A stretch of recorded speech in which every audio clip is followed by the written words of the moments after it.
శాంతి. ఈరోజు 29/12/23 డిసెంబర్ 29వ తేదీ. బాబా యొక్క సాకార రూపంలోని మధురమైన మహావాక్యాల్ని విందాము. మధురమైన పిల్లలు, ప్రశ్నలలో తికమక పడటం మాని మన్మనాభవగా ఉండండి. బాబాను మరియు వారసత్వాన్ని స్మృతి చేయండి. పవిత్రంగా అవ్వండి మరియు తయారు చేయండి. ప్రశ్నలలో తికమక పడటం మాని మన్మనాభవగా ఉండండి. బాబాను మరియు వారసత్వాన్ని స్మృతి చేయండి. పవిత్రంగా అవ్వండి మరియు తయారు చేయండి. ఈరోజు ప్రశ్న: పిల్లలైన మీ చేత శివబాబా తమ పూజను చేయించుకోలేరు, ఎందుకు?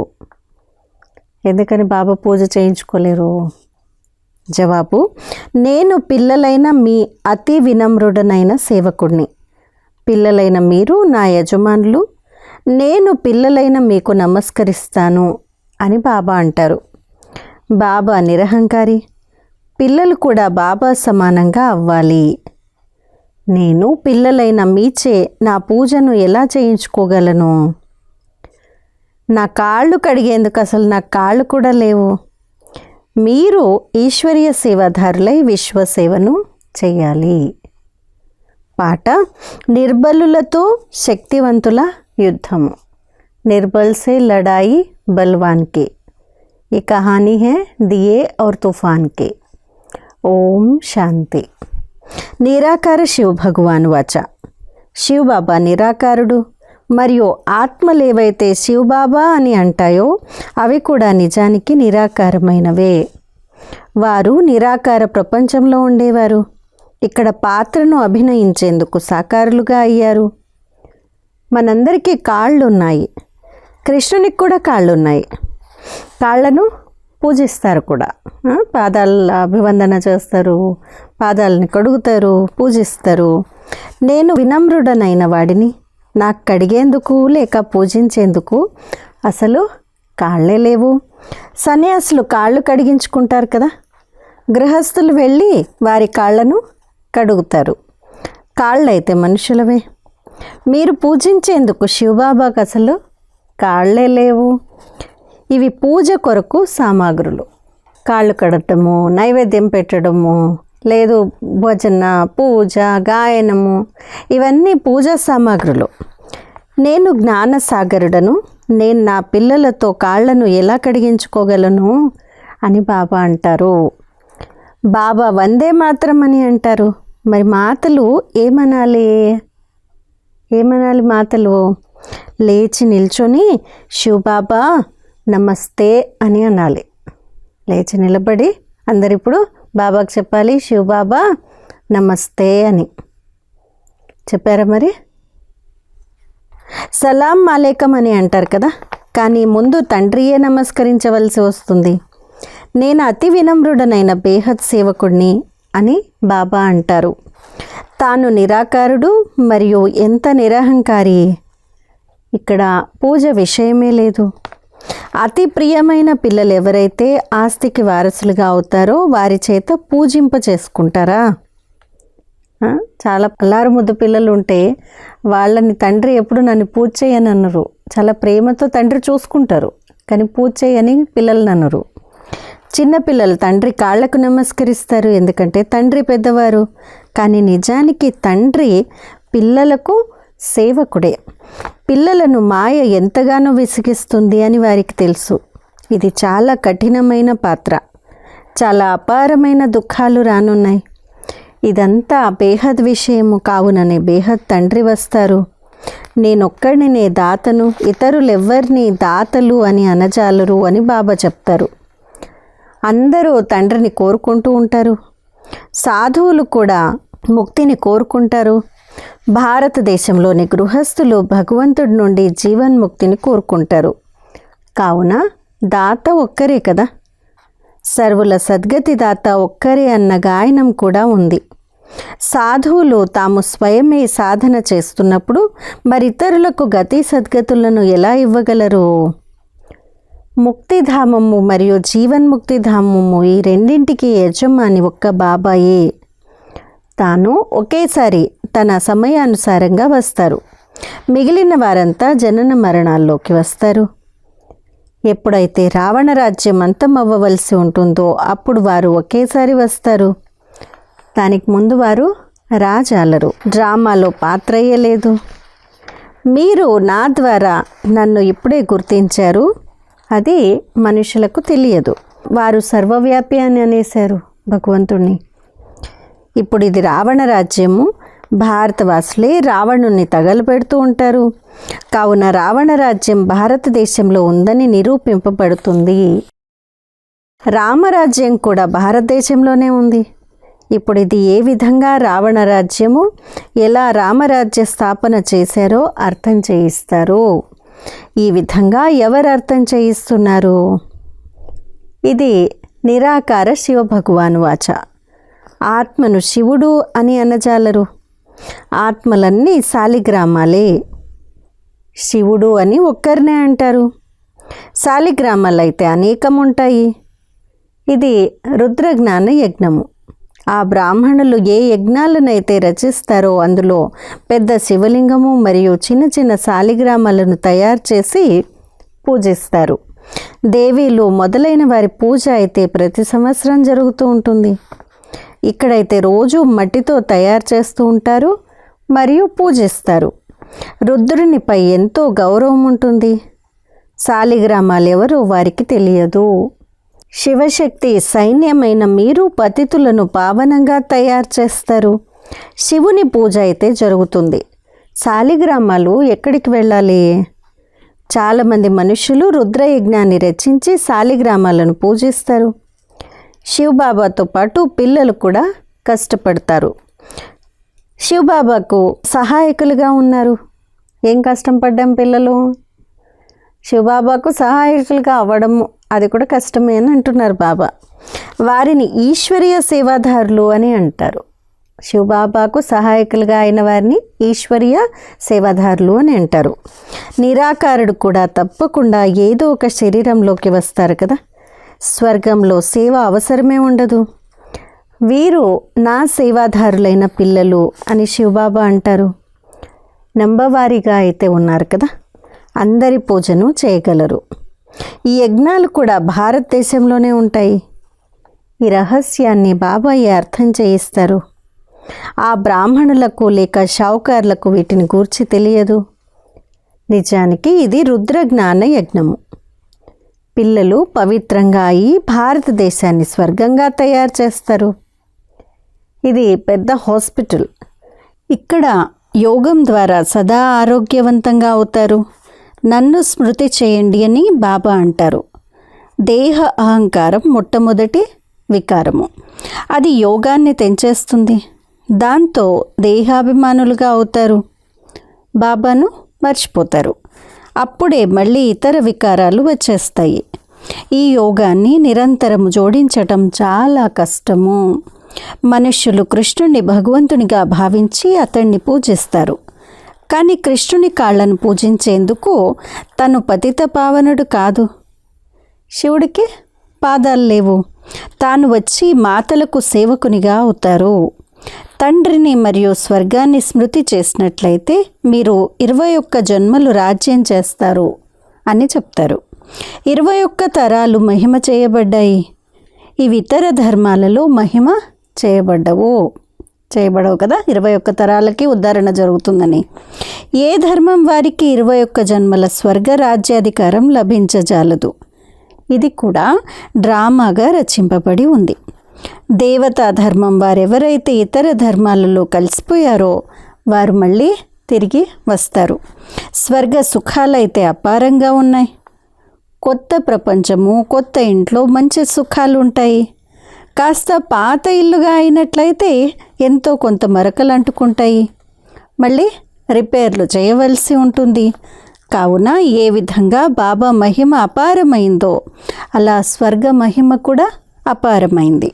దానికి యజమానులుగా అయ్యేందుకు మీరు పురుషార్థాన్ని చేస్తున్నారు.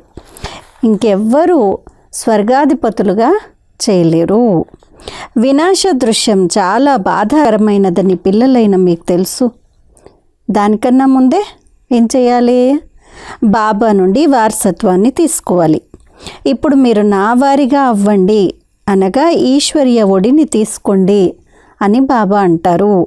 శివబాబా పెద్దవారు కదా, కావున మీకు ప్రాప్తి ఎంతగానో ఉంది. స్వర్గ సుఖాలు అపారంగా ఉన్నాయి. పేరు వినగానే నోట్లోకి నీళ్లు వచ్చేస్తాయి. స్వర్గం పేరు వింటే ఫలానా వారు స్వర్గస్థులయ్యారు అని కూడా అంటారు. స్వర్గం ప్రియంగా అనిపిస్తుంది కదా. మరి అంత ప్రియమైన దానికి వెళ్తే మళ్ళీ ఏడుపు ఎందుకు? ఎవరైనా స్వర్గస్థులు అయితే ఏడుస్తారు కదా. సో అన్నీ చెప్పే విషయాలకి, చాలా విషయాలకి బాబా ఆధ్యాత్మిక అర్థాన్ని ఎంత చక్కగా వినిపిస్తారు చూడండి. ఇదంతా నరకము. ఎప్పటి వరకైతే సత్యుగం రాదో అప్పటి వరకు స్వర్గంలోకి వెళ్ళలేరు. ఈ జగదంబ వెళ్ళి మళ్ళీ స్వర్గ మహారాణిగా అయిన లక్ష్మిగా అవుతుంది. మళ్ళీ పిల్లలు కూడా నంబర్ వారీగా అలా అవుతారు అని బాబా అర్థం చేయిస్తారు. మమ్మ బాబాలు ఎక్కువగా పురుషార్థం చేస్తారు. అక్కడ పిల్లలు కూడా రాజ్యం చేస్తారు కదా. కేవలం లక్ష్మీనారాయణలే చెయ్యరు కదా. కావున బాబా వచ్చి మనుష్యుల నుండి దేవతలుగా తయారు చేస్తారు, చదివిస్తారు. కృష్ణుడు వచ్చి తయారు చేస్తాడు అని అన్నట్లయితే మరి కృష్ణుని ద్వాపరయుగంలోకి తీసుకువెళ్ళారు. ద్వాపరయుగంలో దేవతలు ఉండరు. మేము స్వర్గంలోకి వెళ్ళేందుకు దారిని తెలియచేస్తాము అని సన్యాసులు అనజాలరు. దాని కొరకు భాగ్యవంతులు కావాలి. ముక్తి, జీవన్ముక్తి ద్వారాలు కలియుగాంతంలో తెరుచుకుంటాయి అని అంటారు. ఇది రుద్రజ్ఞాన యజ్ఞము. నేను శివుణ్ణి, రుద్రుణ్ణి మరియు వీరు శాలిగ్రామాలు. వీరంతా శరీరధారులు. నేను శరీరాన్ని అద్దెకు తీసుకున్నాను. వీరంతా బ్రాహ్మణులు. బ్రాహ్మణులలో తప్ప ఈ జ్ఞానం ఇంకెవ్వరిలోనూ ఉండదు. శూద్రులలో కూడా ఉండదు. సత్యుగంలో దేవతలు పారసబుద్ధి కలిగి ఉంటారు. ఆ విధంగా ఇప్పుడు బాబాయే తయారు చేస్తారు. సన్యాసులు ఎవరిని పారసబుద్ధి గలవారిగా చేయలేరు. వారు స్వయం పవిత్రులుగా ఉన్న రోగగ్రస్తులుగా అయిపోతారు. అలా స్వర్గంలో ఎప్పుడూ రోగగ్రస్తులుగా అవ్వరు. అక్కడైతే అపారమైన సుఖాలు ఉంటాయి. కావున ఇప్పుడు పూర్తిగా పురుషార్థం చేయండి అని బాబా అంటారు. రేసులు జరుగుతూ ఉంటాయి కదా. ఇది రుద్రమాలలో స్మరింపబడేందుకు రేసు. ఆత్మనైన నేను యోగపు పరుగును తీయాలి. ఎంతగా యోగాన్ని జోడిస్తారో అంతగా వీరు చురుకుగా పరిగెడుతున్నారు అని భావిస్తారు. వారి వికర్మలు వినాశనమవుతూ ఉంటాయి. మీరు లేస్తూ, కూర్చుంటూ, నడుస్తూ, తిరుగుతూ యాత్రలో ఉన్నారు. ఇది బుద్ధి యోగపు చాలా మంచి యాత్ర. ఇటువంటి స్వర్గపు అపారమైన సుఖాలను పొందేందుకు పవిత్రంగా ఎందుకుండము అని మీరంటారు. మనల్ని మాయ చలింపచేయజాలదు. ప్రతిజ్ఞ చేయవలసి ఉంటుంది. ఇది అంతిమ జన్మ. అందరూ మరణించవలసిందే. మరి తండ్రి నుండి వారసత్వాన్ని ఎందుకు తీసుకోకూడదు? బాబా పిల్లలు ఎంతమంది ఉన్నారు? తాను ప్రజాపిత. మరి తప్పకుండా కొత్త రచనను రచిస్తారు కదా. బ్రాహ్మణుల కొత్త రచన ఉంటుంది. బ్రాహ్మణులు ఆత్మిక సమాజ సేవకులు, రుహానీ సోషల్ వర్కర్స్. దేవతలైతే ప్రాలబ్ధాన్ని అనుభవిస్తారు. మీరు భారతదేశ సేవను చేస్తారు. కావున మీరు స్వర్గాధిపతులుగా అవుతారు. భారతదేశ సేవను చేయడంలో అందరి సేవ జరుగుతుంది. కావున ఇది రుద్రజ్ఞాన యజ్ఞము. రుద్రుడు అని శివుణ్ణి అంటారు, కానీ కృష్ణుణ్ణి కాదు. కృష్ణుడు సత్యుగ యువరాజు. అక్కడ ఈ యజ్ఞాలు మొదలైనవి ఉండవు. ఇప్పుడు ఇది రావణ రాజ్యము. ఇప్పుడిక ఇది అంతమవ్వనున్నది. మళ్ళీ ఇంకెప్పుడు రావణుణ్ణి తయారు చేయరు. బాబాయే వచ్చి ఈ సంకెళ్ళ నుండి విడిపిస్తారు. ఈ బ్రహ్మను కూడా సంకెళ్ళ నుండి విడిపించారు కదా. శాస్త్రాలను చదువుతూ ఎటువంటి పరిస్థితికి చేరుకున్నారో చూడండి. కావున ఇప్పుడు ఇక నన్ను స్మృతి చేయండి అని బాబా అంటారు. బాబాను స్మృతి చేసే ధైర్యం లేదు. పవిత్రంగా ఉండరు. వ్యర్థంగా ప్రశ్నలు అడుగుతూ ఉంటారు. కావున బాబా మన్మనాభవ అని చెప్తారు. ఏదైనా విషయంలో తికమక పడుతుంటే దాన్ని వదిలివేయండి. మన్మనాభావగా ఉండండి. అంతేకాని ప్రశ్నలకు జవాబు లభించకపోతే ఇక చదువునే వదిలివేయడం కాదు. తాను భగవంతుడైతే మరి ఎందుకు బదులివ్వడు అని అంటారు. మీకు తండ్రి మరియు వారసత్వంతో పని. చక్రాన్ని కూడా స్మృతి చేయవలసి ఉంటుంది. వారు కూడా త్రిమూర్తి మరియు చక్రాన్ని చూపిస్తారు.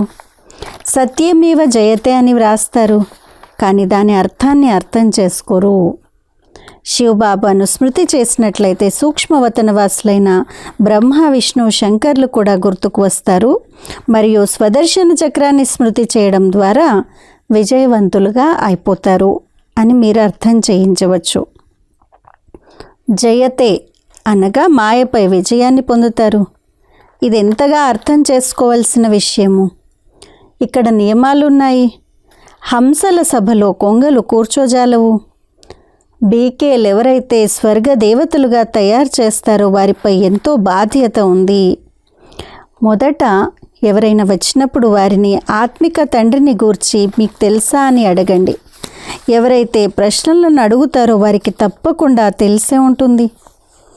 సన్యాసులు మొదలైన వారు ఈ విధంగా ఎప్పుడూ అడగరు. వారికైతే తెలియనే తెలియదు. మీకు అనంతమైన తండ్రిని గూర్చి తెలుసా అని మీరు ప్రశ్న అడగవచ్చు. మొదట నిశ్చితార్థం జరపండి, ఎంగేజ్మెంట్. ఇదే బ్రాహ్మణుల వ్యాపారము. హే ఆత్మల్లారా, నాతో యోగాన్ని జోడించండి, ఎందుకంటే ఇప్పుడు మీరు నా వద్దకు రావాలి అని బాబా అంటారు. సత్యుగ దేవీ దేవతలు ఎంతో కాలంగా దూరంగా ఉన్నారు, కావున మొట్టమొదట జ్ఞానం కూడా వారికే లభిస్తుంది. లక్ష్మీనారాయణలు కూడా 84 జన్మలు పూర్తి చేశారు, కావున మొట్టమొదట వారికే జ్ఞానం లభించాలి. మనుష్య సృష్టి వృక్షం ఏదైతే ఉందో దానికి తండ్రి బ్రహ్మ మరియు ఆత్మలకు తండ్రి శివుడు. కావున వీరు బాబా మరియు దాదా కదా. మీరు వారి మన్మలు. వారి ద్వారా మీకు జ్ఞానం లభిస్తుంది. నేను ఎప్పుడైతే నరకంలోకి వస్తానో అప్పుడే స్వర్గాన్ని రచిస్తాను అని బాబా అంటారు. శివ భగవాను వాచ. లక్ష్మీనారాయణులు స్వర్గ రచయితలు కాదు. వారికి రచయిత మరియు రచనల జ్ఞానం లేదు. మరిది పరంపరగా ఎలా కొనసాగగలదు? వీరైతే మృత్యు వచ్చేసింది అని కేవలం అంటూ ఉంటారు, కానీ నిజానికి ఏమీ జరగదు అని ఎందరో భావిస్తూ ఉంటారు. దీనిపై ఒక కథ కూడా ఉంది కదా. పులి వచ్చింది అని అంటాడు, కానీ పులి రాలేదు. చివరికి ఒకరోజు పులి వచ్చేసింది, మేకలన్నింటినీ తినేసింది, కానీ పిలిస్తే రాలేదు. ఎందుకంటే రోజు ఊరికే ఆడుకుంటున్నాడు కాబట్టి. ఆ విషయాలన్నీ ఇక్కడివే. ఏదో ఒకరోజు మృత్యువు కబళించి వేస్తుంది. అప్పుడేం చేస్తారు? ఇది భగవంతుని ఎంత భారీ యజ్ఞము. పరమాత్మ తప్ప ఇంత పెద్ద యజ్ఞాన్ని ఇంకెవ్వరూ రచించలేరు. బ్రహ్మవంశీయులైన బ్రాహ్మణులుగా పిలువబడుతూ పవిత్రులుగా అవ్వకపోతే మరణిస్తారు. శివబాబాతో ప్రతిజ్ఞ చేయవలసి ఉంటుంది. మధురమైన బాబా, స్వర్గాధిపతులుగా తయారు చేసే బాబా, నేను మీ వాడిని, అంతిమం వరకు మీ వాడిగానే ఉంటాను. ఇటువంటి బాబాను లేక ప్రియుణ్ణి వదిలివేస్తే మహారాజు మహారాణులుగా అవ్వలేరు.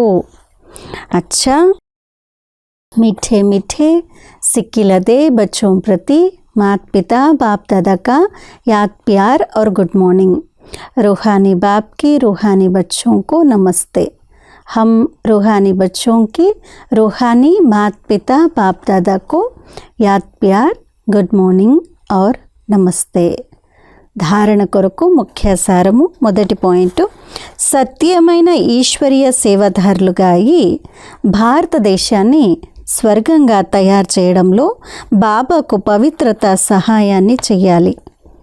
ఆత్మిక సమాజ సేవకులుగా అవ్వాలి. 2, ఏ విధమైన ప్రశ్నలలోనూ తికమకపడి చదువును వదిలివేయకూడదు. ప్రశ్నలను వదిలి బాబాను మరియు వారసత్వాన్ని స్మృతి చేయండి. ఈరోజు వరదానము, అనుభవీ మూర్త భవ. హద్దుల నుండి అతీతంగా అయి అందరికీ తమవారు అన్న అనుభూతిని కలిగించే అనుభవీ మూర్త భవ.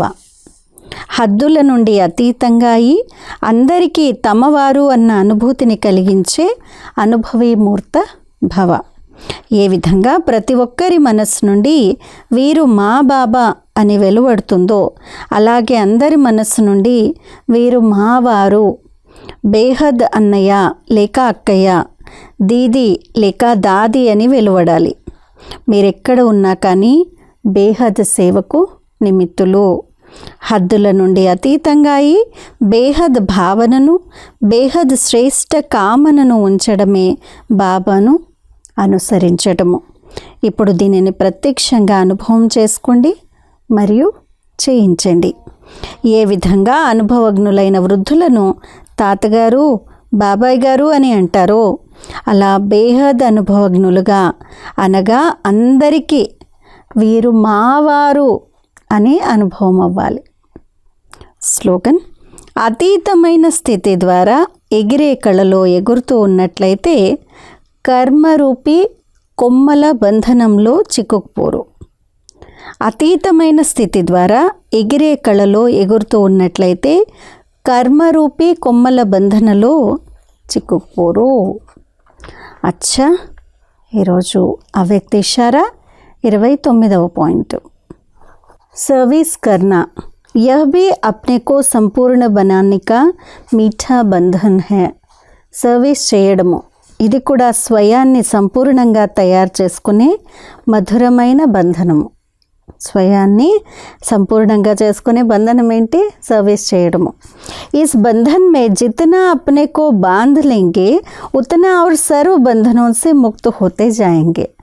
ఎంతైతే ఈ బంధనలో మిమ్మల్ని మీరు కట్టేసుకుంటారో, బంధింపబడతారో అంత ఇతర బంధనాల నుండి తొలగిపోతారు. సర్వీస్ బంధనలో ఉంటే వేరే బంధనాలన్నీ కూడా ముక్తుగా అయిపోతారు. సర్వ సంబంధాల నుండి ముక్తులుగా అయిపోతారు. యహ్ మీఠా బంధన్ అభీ కే లియే హై, ఫిర్ కభీ నహీ హోతా. ఈశ్వరీయ సేవ అనేటువంటి ఈ బంధనము మధురమైన బంధనము ఈ సమయంలోనే ఉంటుంది, ఇంకెప్పుడు ఉండదు. కల్పం మొత్తంలో ఈశ్వరీయ సేవ ఈ సమయంలోనే చేస్తాము. సభీ ఇస్ ఈశ్వరీయ స్నేహ కే బంధన్ మే బంధ్ జాओ తో దూసరే సబ్ బంధన్ అప్నే ఆప్ కట్తే జాయేంగే. కాబట్టి అందరూ ఈశ్వరీయ స్నేహం అనేటువంటి బంధనంలో బంధింపబడినట్లయితే ఇతర అన్ని బంధనాలు అవంతకవే తెగిపోతాయి. కాబట్టి ఈశ్వరీయ స్నేహ బంధనంలో స్వయాన్ని బంధింప చేసుకోవాలి ఈరోజు మనం అందరము. అచ్చా, ఓం శాంతి.